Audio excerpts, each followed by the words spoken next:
Le 7 octobre 1973, tous les journaux nationaux égyptiens avaient écrit dans de grandes manchettes « Nos forces traversent le canal et occupent une partie du Sinaï ». Cette grande épopée, dont l'Égypte est fière et qui fut une introduction à la paix, commença le samedi 6 octobre 1973, 10 du mois de Ramadan, à 14 heures. L'aviation égyptienne traversait le canal de Suez avec une première vague de 222 supersoniques qui acheva sa mission en 20 minutes. Cette attaque aérienne sur les positions israéliennes fut un succès surprenant. 90% des objectifs visés avaient été détruits. En 20 minutes, l'aviation égyptienne avait frappé les postes de commandement de l'armée israélienne, tous ses quartiers généraux de combat aérien, tous ses centres de défense aérienne et d'équipement électronique, toutes ses stations de brouillage de radar, tous les points de liaison, toutes les batteries de fusées, les dépôts d'armes dans le Sinaï. Grâce à cette offensive aérienne, l'aviation égyptienne récupéra tout ce qu'elle avait perdu pendant les guerres de 1956 et 1967. Elle fraya la voie aux troupes et leur permirent de remporter cette victoire qui rendit confiance à l'Égypte tout entière ainsi qu'à la nation arabe, faisant voler en éclats le mythe d'un État israélien invincible. À l'attaque aérienne succédèrent des grondements de l'artillerie. Plus de 2000 bouches à feu commencèrent à bombarder avec la plus grande précision des cibles qui leur avaient été assignées. Ainsi débuta la grande épopée militaire du 6 octobre 1973. Les troupes égyptiennes, rangées sur la rive occidentale du canal de Suez, n'attendirent pas l'ordre de la franchir. À l'instant même où les 222 avions repassèrent au-dessous de leur tête, donnant libre cours à leur ardeur si longtemps contenue, les troupes mirent à l'eau des bateaux dissimulés derrière des talus et traversèrent le canal en criant « Allah est grand ». La 7e brigade traversa la première le canal. Ce fut à elle que revint le privilège et l'honneur de faire flotter le drapeau égyptien sur la rive orientale, la terre du Sinaï, signalant ainsi la chute de la fameuse ligne Bar-Lev dite imprenable. Il est 20 heures le 6 octobre 1973. Après 6 heures d'attaque, les Israéliens sont totalement désarçonnés. Le canal est traversé et la victoire est entre les mains des troupes égyptiennes. Cette libération du Sinaï, le fruit d'une victoire militaire, fut réalisée grâce à la diplomatie de l'Égypte, à son sens profond de la paix et à sa volonté de résoudre les conflits d'une manière pacifique.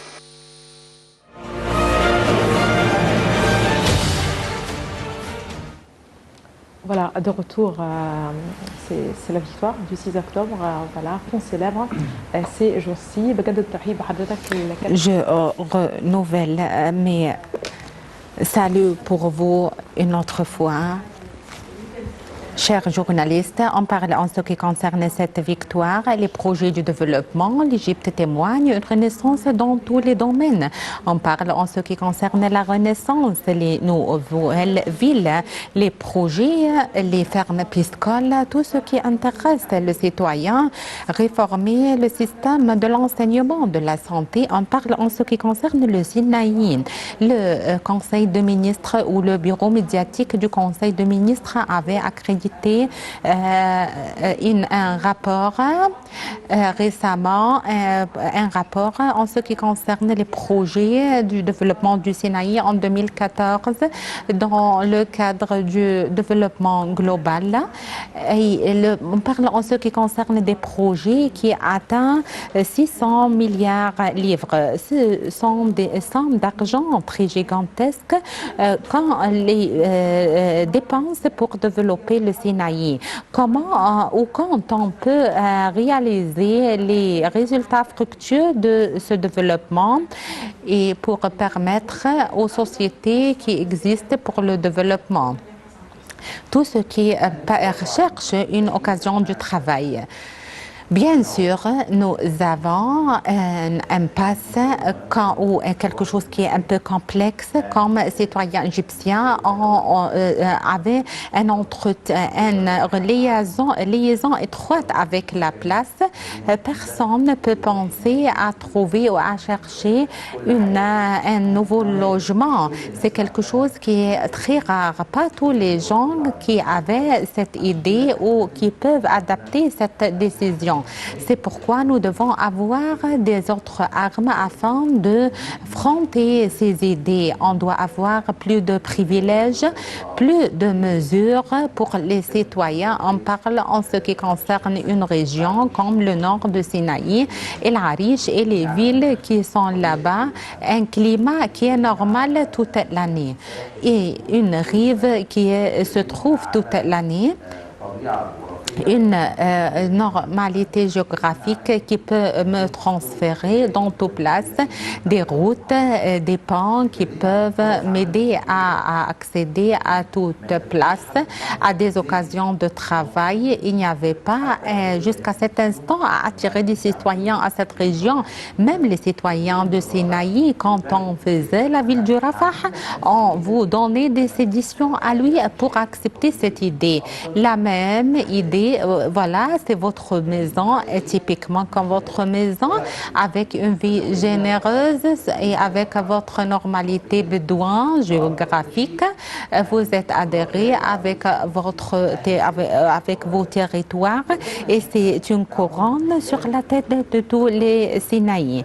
Et on commence à les convaincre à travers les agglomérations bédouines avec le haut style et avec l'occasion à cultiver les territoires. On peut faire déplacer les familles du Rafah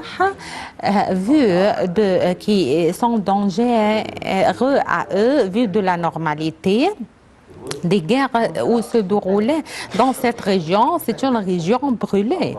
Vu des situations dans la Palestine, dans la Syrie, dans cette rive, et nous avions d'une façon ou une autre une région dangereuse et les misères, les impasses des guerres. Et on croyait qu'on répète la construction pour nos familles en Sinaï, c'était une idée géniale pour assurer que la société égyptienne avait une vie généreuse avec tous les détails et comme ça on avait déplacé nos familles à Nouvelle Rafah et inauguré également, le pays avait inauguré pour tout le peuple égyptien une unité. Si vous voulez avoir une unité, soit pour les familles du Sinaï ou pour les familles du canal, parce qu'on reliait pour toujours le Sinaï avec les familles du canal. Sont une partie intégrale du Sinaï parce qu'après la guerre en 1973, il y avait une tentative à faire immigrer les familles du Sinaï à Ismaïlia ou à Port Saïd ou à Suez. Il y avait une liaison d'une façon ou une autre avec les familles où se trouvent en Sinaï et une liaison géographique avant tout. Oui, c'est pourquoi on avait ouvrir les routes, aller et retourner dans le même jour, un voyage qui est sympathique, même le tourisme du seul jour. Quand on pensait pour toujours une région comme Al Sokhna, le Suez ou El Arish, voilà, ce sont des régions vues des routes qui ont eu lieu et l'élan de ces routes, on peut aller à El Arish et retourner dans le même jour. La rive à El Arish est bien géniale et splendide là-bas.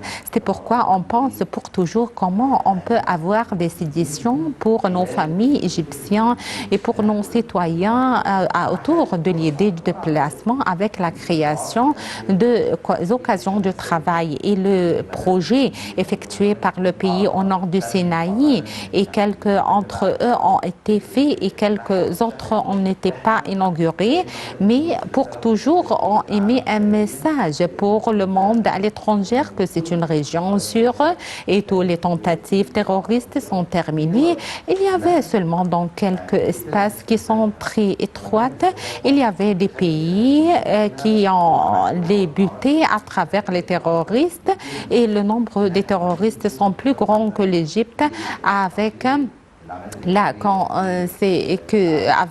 consécutive temporaire également depuis 2012 jusqu'à maintenant.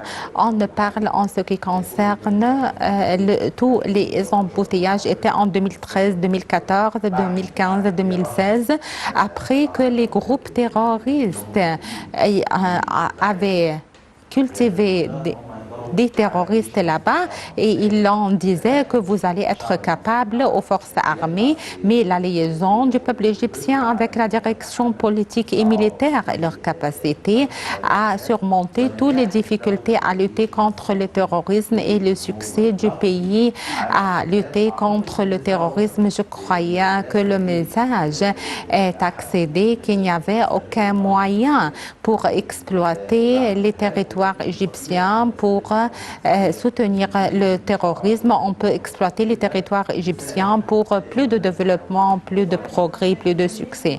On parle en ce qui concerne le progrès et le développement dans cette région. Vous faites allusion en ce qui concerne la Sokhna, le projet gigantesque à la région de El Galel et la liaison avec la nouvelle capitale administrative. Donc, géographiquement, il y avait une région où il y avait une liaison et un lien très étroit à travers le réseau routier qui s'est construit d'une façon et avec un rythme très rapide. Personne on peut parler, on doit parler en ce qui concerne le canal de Suez est un point attirant pour l'investissement étranger et on assure que cela va octroyer des opportunités dans le futur après qu'on finisse de tous ces projets dans cette région. On parlait en ce qui concerne le 6 octobre, on veut parler en ce qui concerne cette victoire pour une autre fois, une des guerres les plus majestueuses. 13 s'inscrit dans la liste justement des grandes batailles que livra l'Égypte pour la défense de son intégrité territoriale aux différentes époques de son histoire. Les détails tout de suite dans ce commentaire.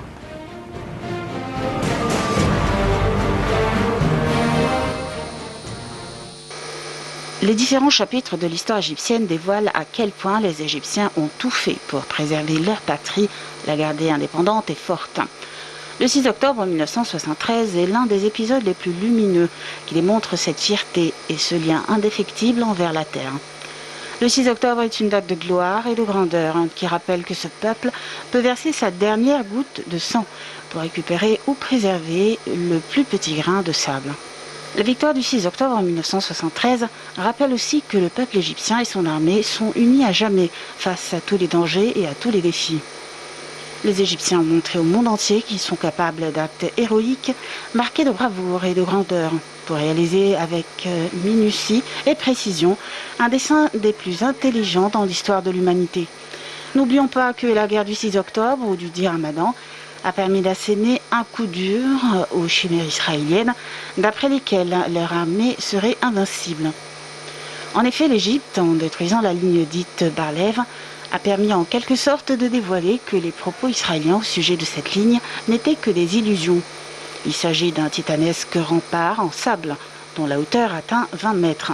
Bar-Lev était réputé comme étant indestructible, et Israël répétait tout le temps que la destruction de cet énorme rempart va nécessiter une arme nucléaire. Or, les Égyptiens étaient capables de le faire par le recours à la force de l'eau, démontrant leur suprématie scientifique et pacifique à la fois. Face au choc, les leaders israéliens de l'époque étaient totalement déstabilisés, appelant les États-Unis à les épauler.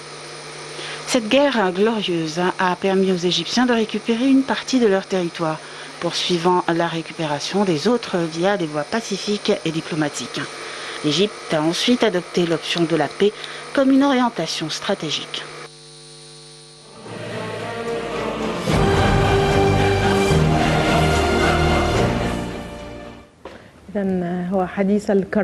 On parle en ce qui concerne la dignité, dernier mot à la fin de cette édition, afin de rappeler cette gloire et cette fierté qui assure sur l'originalité du peuple égyptien.